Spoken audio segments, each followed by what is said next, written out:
You ask Tiger to solve. This deals with linear equations with one unknown. The final result is y equals -7/9. Let's solve it step by step. Simplify the expression. Group like terms. Simplify the arithmetic. Group all constants on the right side of the equation. Subtract 14 from both sides. Simplify the arithmetic.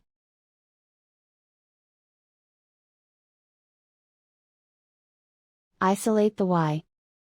Divide both sides by 18. Simplify the fraction.